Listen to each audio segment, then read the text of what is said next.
Buenas tardes tengan todos. En este video vamos a hablar sobre antibióticos, la generalidad de estos y algunos conceptos básicos que nos van a servir a futuro. Primero que nada, ¿qué es antibiótico? Antibiótico es aquella sustancia producida en forma natural, sintética o semisintética, que eliminan o impiden el crecimiento de microorganismos.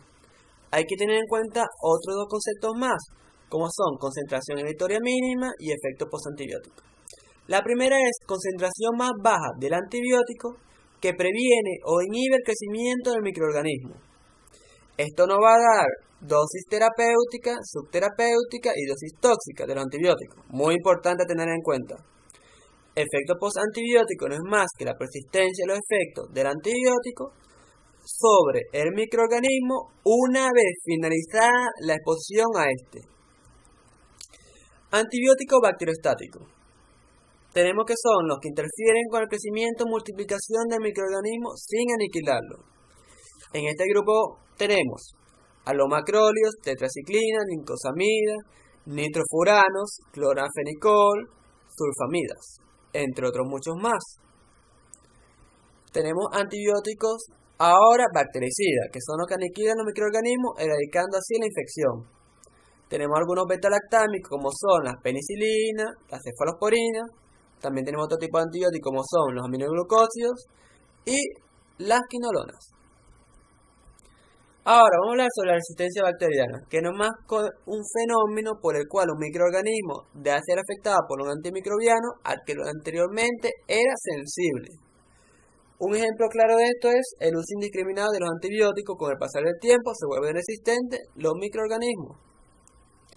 Tenemos que existen diversos mecanismos de resistencia bacteriana, entre los cuales tenemos el fármaco no llega a su objetivo, que puede ser por una ausencia, una mutación o pérdida de las porinas, alteración del mecanismo de transporte activo o bombas que van a extraer el antibiótico que entró a la célula, lo expulsa. También tenemos otro mecanismo más que inactivación farmacológica, como son la producción de enzimas que inactivan o modifican el antibiótico. Y el último es el objetivo se encuentra alterado, que no es más que una mutación o modificación del objetivo natural del antibiótico. Ahora vamos a ver unos tipos de resistencia como son natural y adquirida. Natural vamos a ver que no es más que es propia del microorganismo y es típica, por lo menos, un ejemplo clásico es un antibiótico que sirva para gram positivo se le administre a una infección producida por bacterias gram negativo, no tendrá el efecto deseado. En adquirida puede ser el ejemplo típico, las penicilinas, que con el pasar del tiempo, el uso indiscriminado de estas, se han vuelto ineficaces a la hora de tratar Streptococcus pneumoniae y algunas cepas de Staphylococcus aureus. Se puede ver en el cuadro principal mecanismos principales de resistencia antimicrobiana, que vamos a explicar a continuación. Modificación del sitio társico. No es más que el antibiótico se unen a proteínas específicas en la superficie de la célula bacteriana y si ésta se encuentra modificada, el antibiótico no va a pasar y no va a causar el efecto deseado. Ahora, alteración en la permeabilidad. Aquí digamos que las porinas, que son los canales que permiten el paso del medio intracelular al medio extracelular y viceversa, no va a pasar el antibiótico y va a causar que no cause el efecto deseado como tal. Ahora, bomba de flujo. Los antibióticos entran en la célula bacteriana a través de los canales. Ya sabemos cómo son, que son las porinas. Pero si hay una bomba activa, el antibiótico entra a la célula y la bomba lo expulsa de nuevo. Inactivación de los antibióticos. Aquí encontramos las enzimas de los antibióticos que ya sea se unen al sitio de unión del antibiótico con la proteína o también se puede unir directamente a la molécula antibiótico y la destruye. Los antibióticos se clasifican en por su estructura química, por su mecanismo de acción o por su efecto antimicrobiano. Vamos a ver, estructura química. Tenemos las penicilinas, las cefalosporinas, los carbapenes, forman parte de los beta-lactámicos. También tenemos macrólidos, aminoglucósidos, quinolonas, glucopéptidos, rifampicinas o rifamicinas, entre otros muchos más. Mecanismos de acción. Encontramos algunos que alternan la síntesis de la pared celular, como son los beta-lactámicos, que son cefalosporinas, penicilinas, carbapénicos, monobactámicos, entre otros varios más, y otros antibióticos que no son beta-lactámicos, pero alternan la síntesis de la pared celular, son la vancomicina y la baciltracina.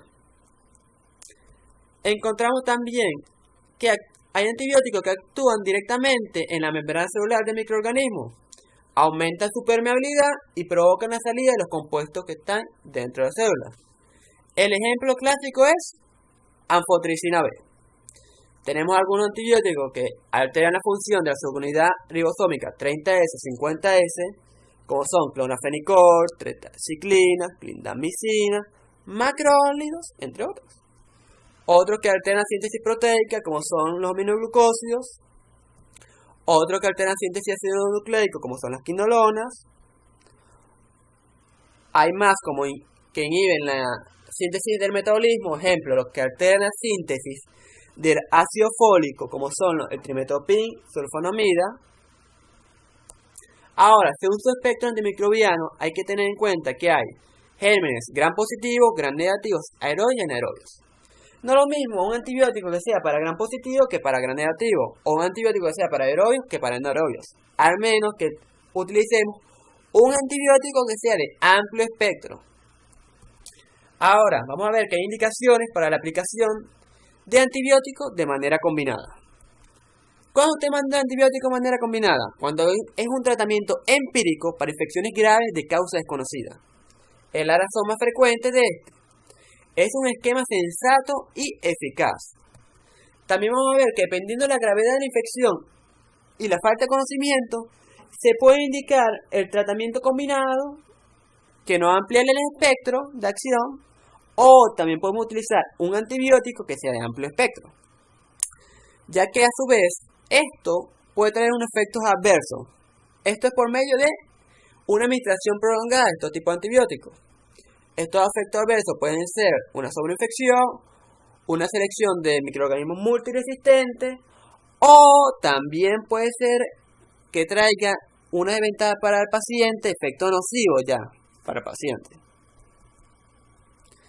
Tratamiento de infecciones polimicrobianas, otra indicación más, ya que tenemos infecciones como intraabdominales, infecciones hepáticas, abscesos cerebrales y genitales, que vamos a ver que pueden haber gram positivo o pueden haber gram negativo y se necesita la utilización de 1, 2 o 3 o más antibióticos. También aerobios que se necesitan un antibiótico de amplio espectro o dos, uno para aerobios y otro para anaerobios.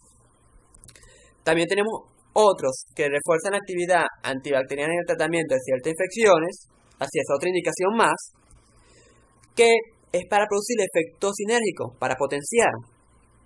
Aquí tenemos, el ejemplo clásico es lo que alteran la síntesis de ácido fólico, como se manda combinado el trimetopin sulfonamida.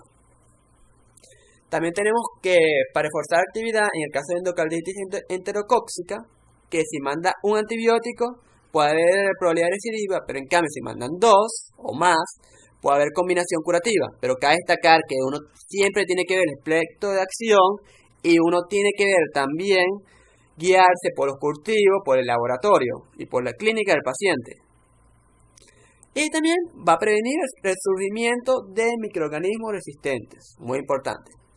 Las desventajas: mayor riesgo de padecer efectos adversos de ambos, erradicación de la flora normal del hospedador, efecto nocivo para el hospedador, y algo muy importante que muchas personas toman en cuenta, o mejor dicho, muchas personas no toman en cuenta, que es que va a traer un mayor coste para el paciente y mayor accesibilidad a la hora, ya sea de comprar los antibióticos. Uno siempre tiene que pensar como el paciente, pero uno siempre tiene que indicar lo correcto. Ahora, Hay algunos antibióticos que sirven de profilaxis para algunos ciertos tipos de infecciones. Vamos a ver que son útiles ciertas circunstancias clínicas, pero puede ser otras un error evidente, ya que puede carecer de utilidad o puede ser nocivo para la salud.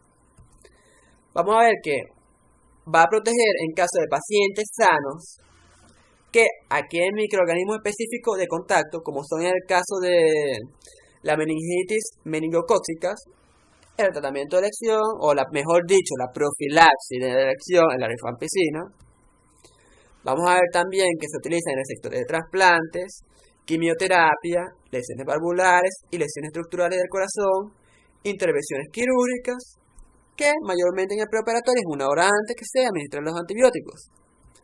El uso incorrecto del antibiótico va a traer a su vez que consecuencias a nivel del paciente, efectos nocivos, efectos adversos, microorganismos resistentes. Vamos a ver que en tratamientos que no responden, como infecciones virales, vamos a ver que son autolimitadas y no necesariamente la utilización de los antibióticos en estos casos. También puede ser tratamiento de fiebre de origen desconocido, ya que son fiebre de varios días, semanas o más.